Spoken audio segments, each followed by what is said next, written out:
This is the North Carolina Food and Beverage Podcast, brought to you by Sysco. Sysco is here to help set you up for success by delivering high-quality foods, products, and services for your restaurant.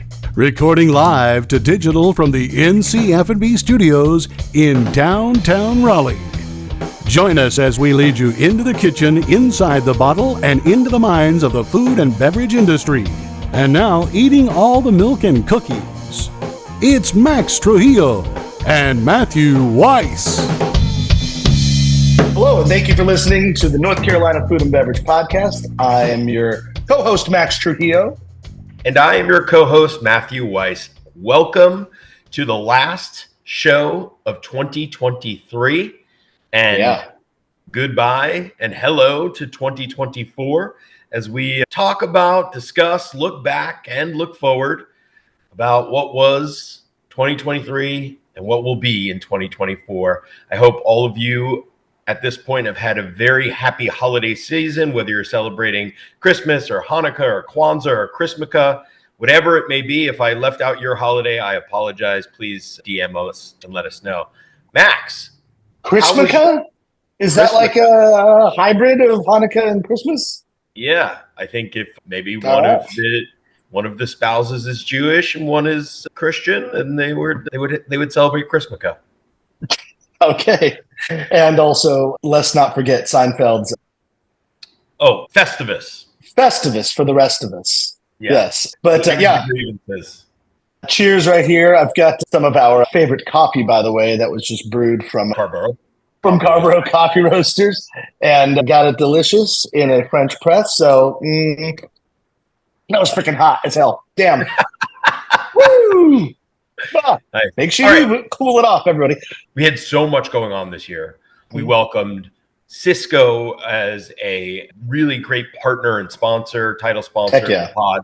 They have been amazing and given us entree and allowed us to do a lot of things that we weren't able to do in the past. So we very much thank you to Sysco. And we kind of pulled off 2 events, maybe more like 1.5. But I'll say, and this is just a quick recap, and I'm sure you're going to want to go in more, but our Bubbles and Brisket, 3rd year, 3 times a charm, by far our biggest. It was more than double of what we had in the previous year. And now, as our good friend Swara Bendiopidai said, it's now a thing. And it's now we're like compelled to do it. Yeah. So mark it off your calendars. I think you actually set the date, right, Matt? June 1st?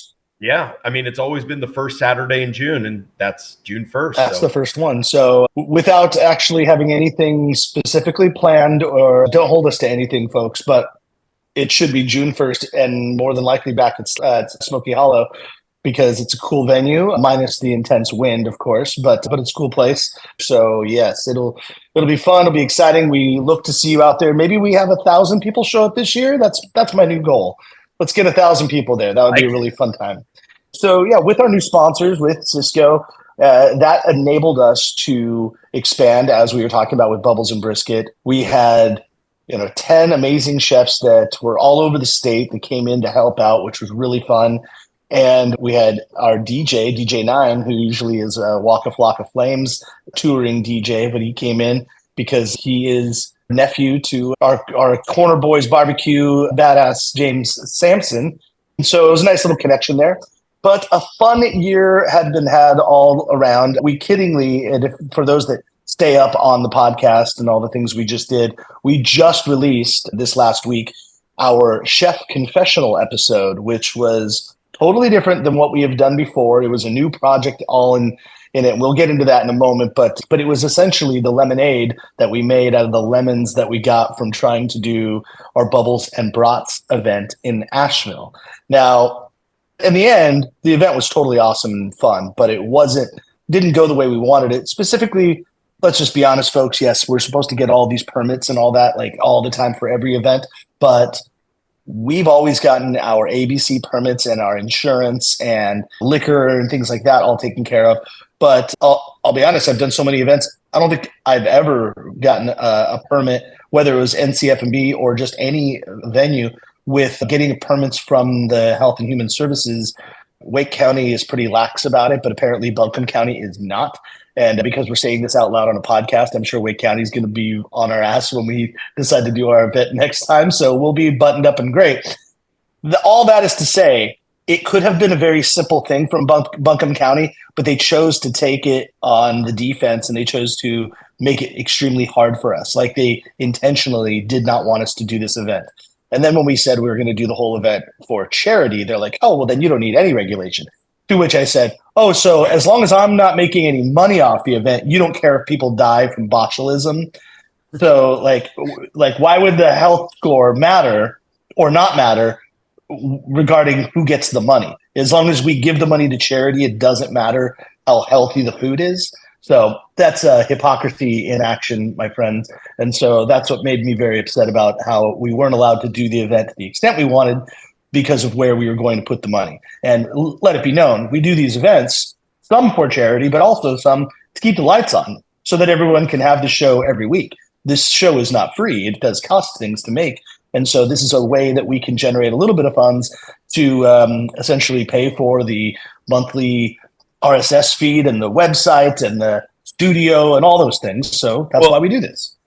And more so, and so transitioning here to one of the biggest things that the podcast has done this year is we've gotten into the video realm. And one of the things that we use is we're putting back those funds from events and sponsorships back into the quality of our pod. And so as a lot of you have noticed, and maybe some of you transitioned, we have 4 cameras, we have lighting. We're still getting our feet wet and like everything, but I think they're starting to get more consistent and all of the YouTube releases. And then of course, we've done these video projects, which has allowed us to film moving backwards, the Bubbles and Brats confessional all on video, which I think is one of the most entertaining things I've watched all year, bar none. Like not just the podcast, but kudos to you, Max, for the editing, really the ideas on it. We came up with the questions, but then like the lighting, the whole concept was great. I mean, I laughed out loud at it.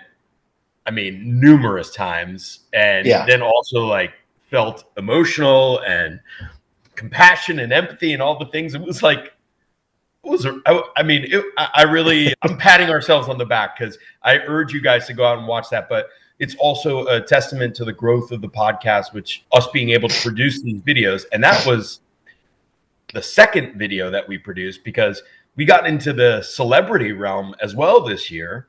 Yeah, we started a new concept, which we've done like 1.5 of. I say half because we did a tester with Amber Freeman, who is a local news correspondent on My Carolina on CBS every morning. So you've probably seen her, and she's a great friend of ours. Like we all hang out outside here at times. And so we asked her if she would be our test because in planning this event that you were mentioning with Jess Sims, who is, of course, of Peloton and College Game Day and Good Morning America and the spokesperson for Dunkin' Donuts and many, many, many, many other things. She's blowing up, and we'll get into that in one second. But as we were planning to do this, I was thinking like, okay, well, we've never really done a on-location video shoot, and especially not as ambitious as we wanted to do it. The idea of the show is that we were going to take a celebrity to take them out to dinner and show them the town, whichever town they're headed into. And so this particular event with Jess Sims was going to be in town for College Game Day in Charlotte. And so Matt DM'd her and just said, hey, we can take you and show you around Charlotte to all the best restaurants and bars and do kind of a food tour. And she was like, that sounds amazing. I'd love to do that. And so we did it. In preparation of it, some of you folks know I edit the Holderness family podcast as well. And Penn Holderness and I were talking about the production. He said, you should do a sample first because you're going to realize you're going to run into some problems being that he does a video show every week. And he also has done a lot of TV. I'm like, yeah, it's a good idea. So Amber was our test person and we went to Madre and we went to Foundation here in Raleigh. And that was super fun. We learned a lot. And that's why it's a test show because some of the stuff was not like watchable because the sound wasn't right or things were out of focus or whatever. The lighting wasn't good, but that's why we did it. And for that point, I think that the official one we did with Jess was actually really nice. I think it came out really great. It was It was pretty awesome and ambitious. We still did go to 3 restaurants, had 3 courses at each restaurant with drinks at each restaurant in 3 hours. And that's in real time. That's not like we really did it all. I think when all is said and done, we did it like in 3.5 hours. If you really want to say it like with the, that's also because we purposely paused, because the reason we were on a tight window is because Jess Sims had been up since 3 a.m. that morning, flying from New York City to Atlanta to do Good Morning America, then flying into Charlotte. And then she had to be up early the next day for production meeting. And so we were like, she gave us 3 hours. Yeah. Yeah. We got to get Jess out. And then at some point, Jess was like, oh, I have a little bit more time. Yeah. And because we were having a great time. But yeah, most people just, if you're not familiar in the video production world, they thought we were crazy to be able to pack up, set up, go to 3 places, have 3 courses. But, you know, we crossed our T's and dotted our I's and made sure that everything pre-production was set up. And we had a great team with Jared Burton and Cassie Geiger and Talia Rodriguez and Ezra, whatever Ezra's last name is. Ezra, we love you. Of course, Kyle Sutton was there to help us out too, which was awesome. So we pulled that off, and then that show. So speaking of going forward, this is not the end of it. And we're not going to limit ourselves to North Carolina in there, because we know chefs from all over and culinary people in cities all over the country.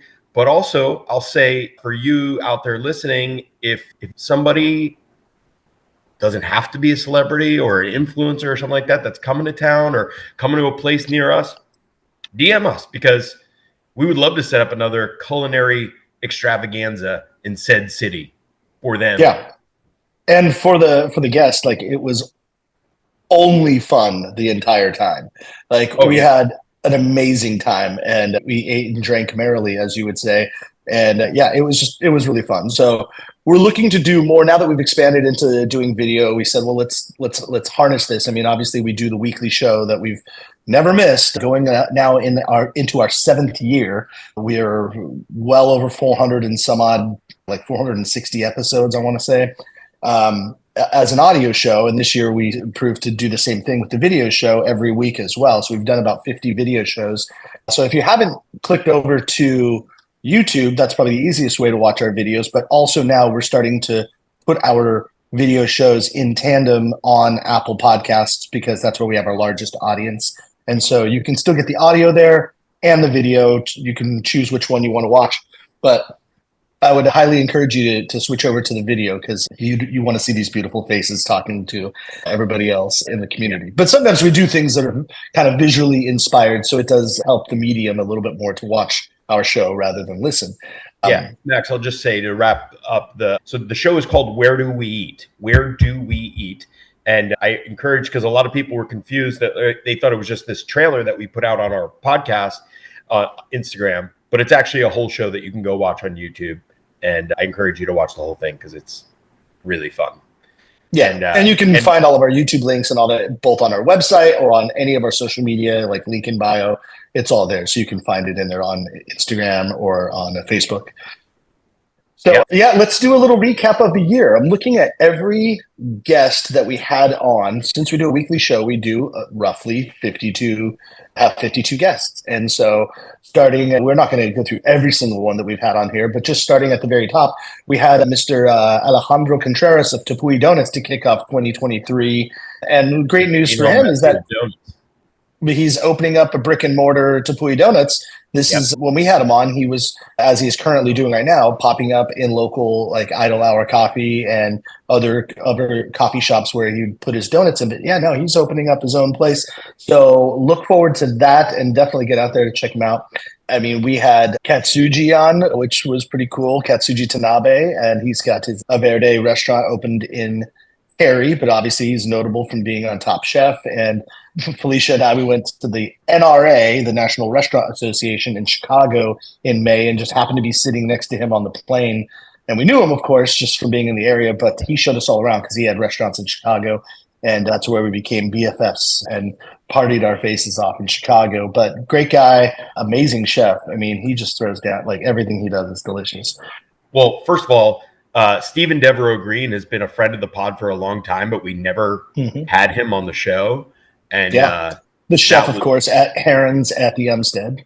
Yeah, that was a really fun and heartfelt episode. Like just getting into his mind and hearing the thoughts behind him, because he's such an impressive individual as well as a chef.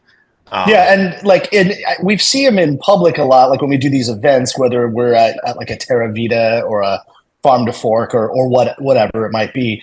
And he's usually this like stoic, quiet guy that is extremely meticulous, and his food is beautiful, but you're not going to get like 30 words out of him. He's like, he kind of keeps it quiet and keeps himself reserved. And we had known him for years being essentially the sous or the number 2 behind Scott Crawford when Scott came out here to raise the Umstead from a 4-star to a 5-star resort. And all the while, Stephen Devereaux Green was kind of with him, almost like an offensive coordinator the whole time, running the ship. And then Scott, of course, went on to do a lot of great things independently, and Stephen took over the Umstead. And so by saying he's the executive chef of Heron's is kind of limiting. He does the whole food and beverage outlet for the Umstead. Yeah. But really cool guy. We got into tech, like ag tech, which is like super nerdy and cool with Synovatech. Felicia, my wife, she does the marketing for them, and she brought it to our attention. And like this, I will tell you, going forward into 2024, look for ag tech to be really important in the lives of people in North Carolina. There's going to be a lot of advancements that you're going to see in the agricultural technological world. You're going to see a lot more like different type of packaging of foods and different ways to minimize waste and preservation of food. It's fascinating. So like this is something that really is going to be on the forefront going into the new year. All right. You heard it here first. And then another couple of we had 3 back-to-back was you had Peyton Smith, one of the pizza masters out there in Winston-Salem with Mission Pizza.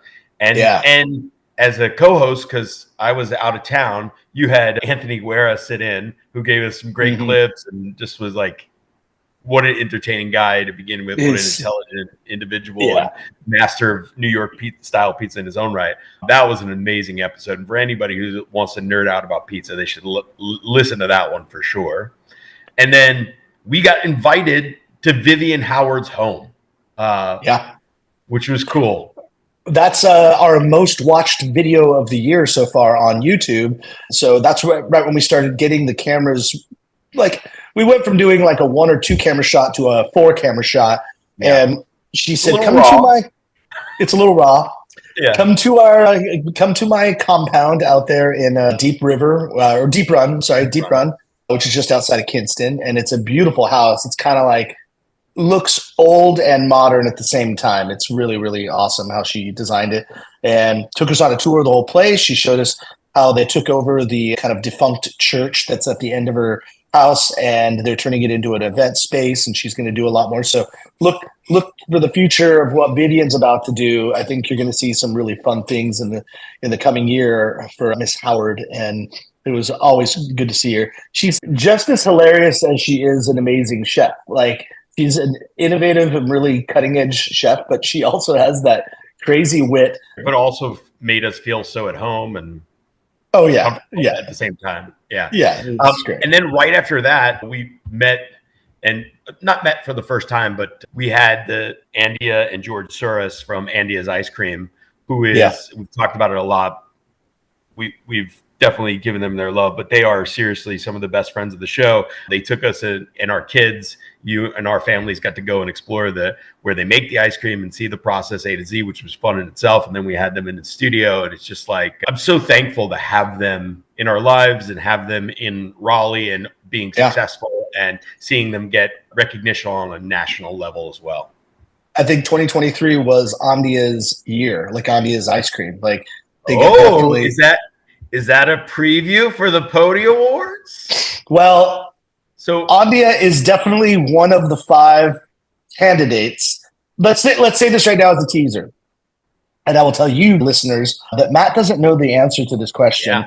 Max has the votes, and I don't know the answer. I have it here. Oh, if you pause real fast, you might see who won. But we did a poll. We did 2 polls on social media with the top 5. Now, Matt and I, we picked the 5 nominees, and we looked at them because of how they impacted both our show and the community, like what they meant to the food and beverage community this year. Not looking at their full body of work. We're talking about this year and why they were nominated for this year. Because some people have been on before, like Ajja Kumar, who has been on before, but she was nominated this year because this was a big year for Ajja. She closed Garland, but she opened Ajja, and she has other things in the works too that are like about to happen for 2024 as well. But like, she's been doing a lot, and she was amazing on our podcast. That episode is one of my favorite of the year. And so as we were going through, let's at least talk about the 5. So we have the previously mentioned Chef Stephen Devereaux Green. We just talked about him in full depth from the Hempstead. And so he's one. We quickly mentioned Anthony Guerra, who was a guest host, which rarely happens, but it happens every now and then on the show. But as Anthony had one of the best sound bites of the year, he's like, I prepped for this podcast more than I prepped for my restaurant. It's like he really did. I mean, he did research. He went to Mission Pizza out there in Winston-Salem and ate all of Chef Smith's food. He researched what it meant to do Neapolitan pizza. Like, he got in depth, and then he brought it because he didn't just have all this knowledge, but he also brought all the entertainment. So he made the show really fun and exciting. Too bad Matt wasn't there, but this is like, he was a great replacement. Yeah. And so the third of the nominees was who we just mentioned, Andia Zuris, Andia and George, of course, but we're just picking Andia specifically. And then we've been to like her individual locations. We watched her open a new location in the Ironworks of Raleigh. Just really great. She made us ice cream for Bubbles and Brisket. Matt, you came up with the recipe. What was the flavor profile? It was watermelon and feta. Yeah. And people go, wait, what? Feta? But yeah. But I felt like we needed like a savory component to the ice cream, and so she figured out. You added the Greek element because Andia is Greek, and you thought, well, feta, and this is like an homage to her, and also because watermelon is the fruit of the summer, and we were kicking off the summer with Bubbles and Brisket. It was perfect, by the way. It was really delicious. It was called Weiss cream, by the way.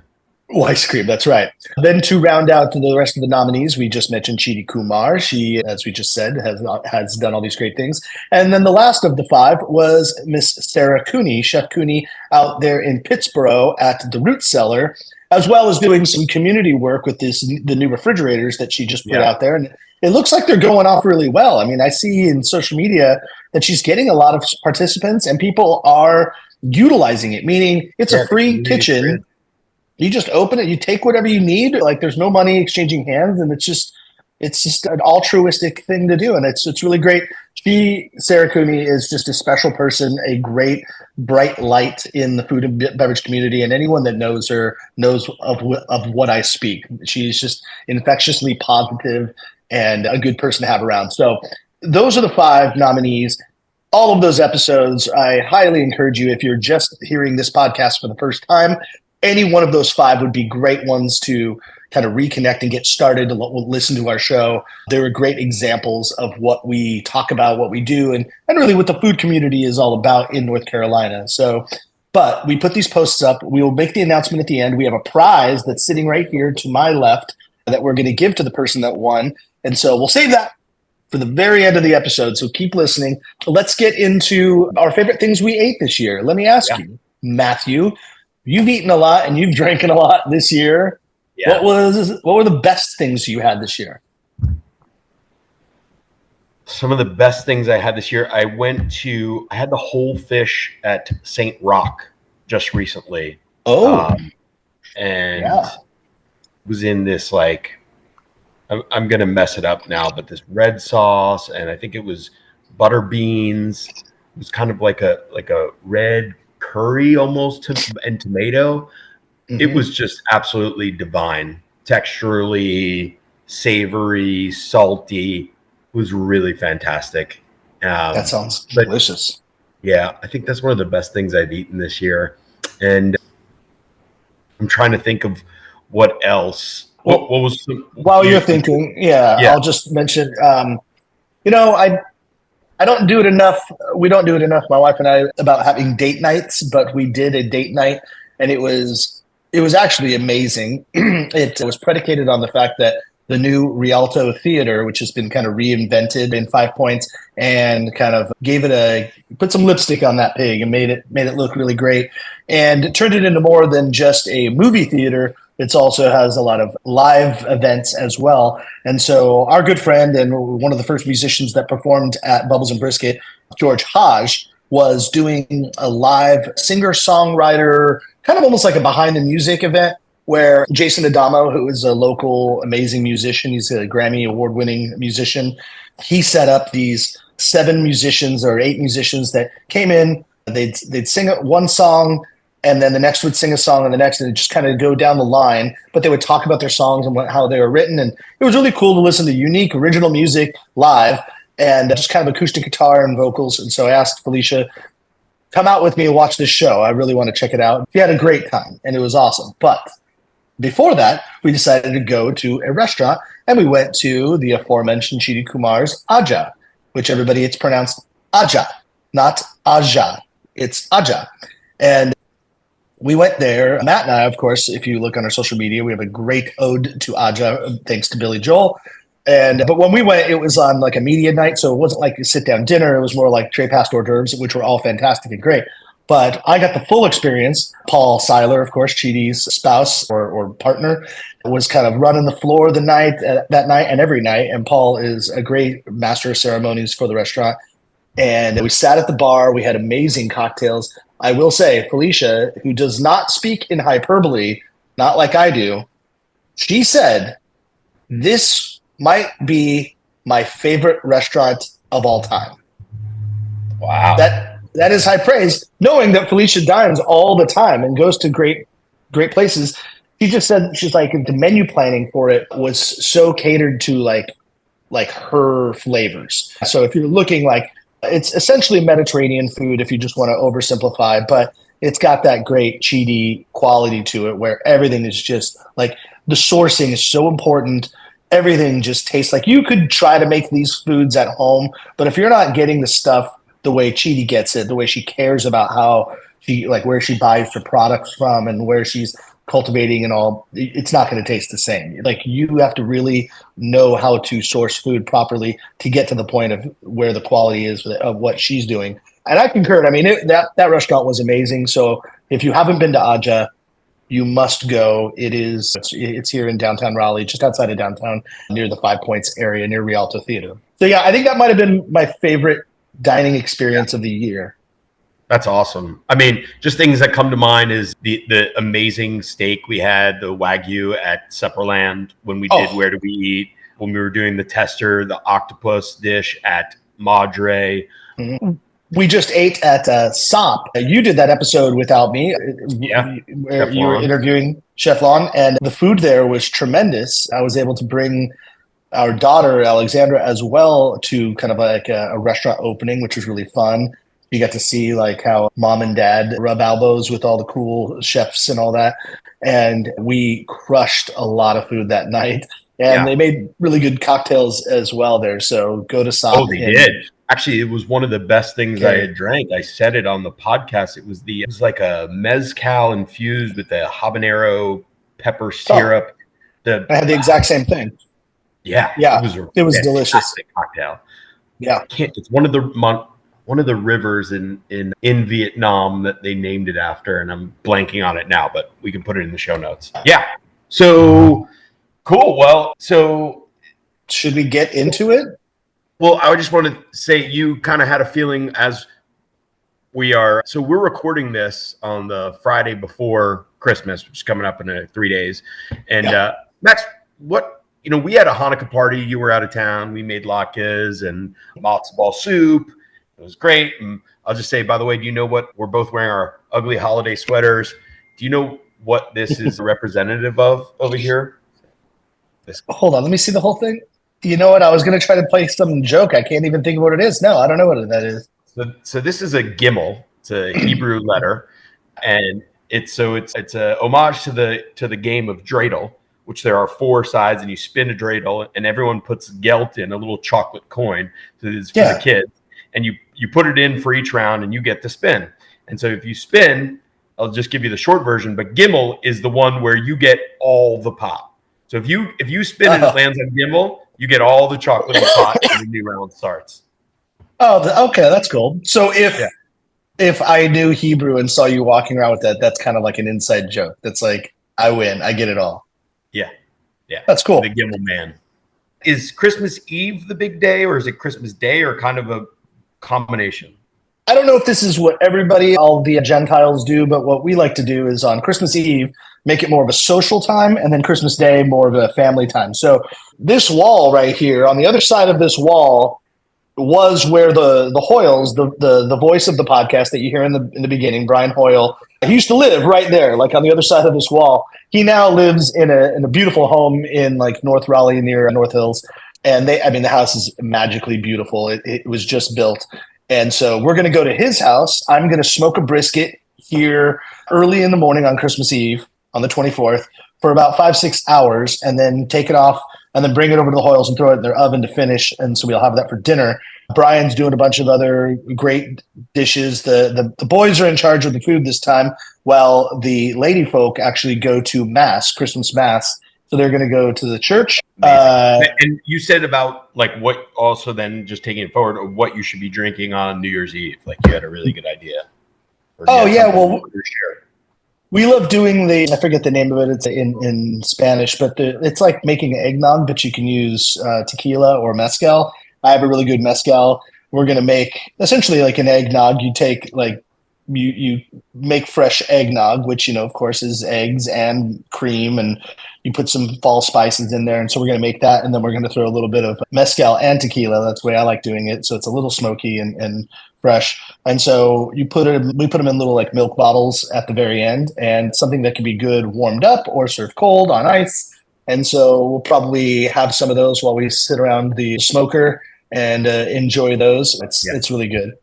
Yeah, I'll be drinking mostly champagne for sure all night. Cool. Well, let's get to the Podys. Yeah, I do want to say also back to the Where Do We Eat. I also wanted to say a huge thank you to Duke's Mayo, Luna Azul Tequila, and what you're about to show, our friends at Southern Distilling out there in Statesville and Charlotte. Also helping us with this, with the Pody Award as well. Yeah, so if you look at this, I unwrapped this just because I didn't want to waste too much time on the show, but you can see the Panthers logo right here. Go Panthers with what an amazing season you had this year, going almost completely winless. Good job, Panthers. You won, 2 games, right? So they've won 2 games so far, but this is an homage to their NFC Championship team back in the Jake Delhomme team. Yeah, now that's when they won the NFC. They played against those miserable Patriots, and the Patriots found a way to steal a Super Bowl again. Do you remember who the halftime show was at this Super Bowl, Matt? No. It might be the most controversial halftime show of all time. Oh, was that the Janet Jackson nipple reveal? Nipplegate. Yes, with Justin Timberlake. Yeah. Oh. So when the Panthers played against the Patriots, in the Super Bowl, this was to commemorate, and they got this really beautiful bottle of whiskey. Check that out, everybody. It's their Paragon limited series, and they signed it. Great. The distillers and the owners, everybody signed it on there. And there's a card inside that kind of talks about what they did for it. We're going to give this bottle to our Pody winner. There it is, the commemorative release. And so let's do this. I'm going to tease a little bit. Thanks to Chidi, who did well. Anthony, not so much. Sorry, Anthony. We love you, but I also don't even know if Anthony knew he was nominated, to be honest. He's not Mr. Active on social media, but we love him to death. All right, so with that, So Steven, Andia, and Sarah Cooney. Yes. Okay. We put these 2 posts out. You could tell that these 3 folks, they were generating a lot of buzz, because all of a sudden, like, my phone was just blowing up. I'm like looking at it on Instagram, and it was like vote, vote, vote, vote, vote, vote, vote. People going nuts, people voting like crazy. There was a time where it was no doubt Sarah Cooney's game to win. She was way ahead for a long time. And then Stephen Devereaux Green came in and like started getting like this amazing amount of votes. Swell. And then I'm thinking, okay. And then Andia just had a barrage of votes. But in the end, with 25 more votes than the next person, so a pretty comfortable lead, was Chef Stephen Devereaux Green from the Umstead. Congrats, Stephen Devereaux Green. You get the whiskey. That is for you, my friend. We will swing it by the Umstead. Yeah, baby. You only, to accept this, need to give us a weekend stay and a full dinner, of course, at the Umstead Hotel as a thank you. But, yes, no, like for real, you have to do that. I mean, I totally missed that. But yeah, Sarah and I did that for our anniversary this year. And it was, I mean, it lives up to all of your expectations. I'll just say that. Staying at the Umstead. Eating the food, like, yeah, going to Heron's and going inside and just doing that dining experience and everything. I mean, just from the chances of the different butters you get to put on your bread. I mean, it's incredible. Oh yeah. So congrats, Stephen. You're awesome, dude. Well deserved. And so let's talk about what are we going to do in 2024, Matt? What's happening? Yeah. So we talked about it a little bit. We got Bubbles and Brisket on June 1st. Who knows? We might continue the series of the Bubbles, and maybe we'll do like a Bubbles and Bagels somewhere. Who knows?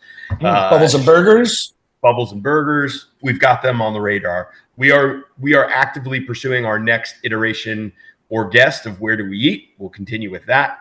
And so our Chef Confessionals.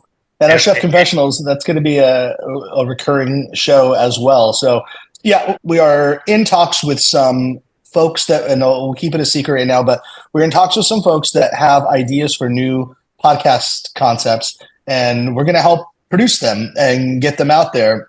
And we may release a couple of their tester episodes on our feed so that if you do like what we're talking about, we'll kind of show you this is some other things to do. But we're growing our little family here. We have a great audience, and give more content. Why not? I mean, you got to eat at least a couple times a day. You might as well learn something about it and care about it a little bit. I'm going to say, combine this, what I'm looking forward to in 2024, and I think also what's on trend.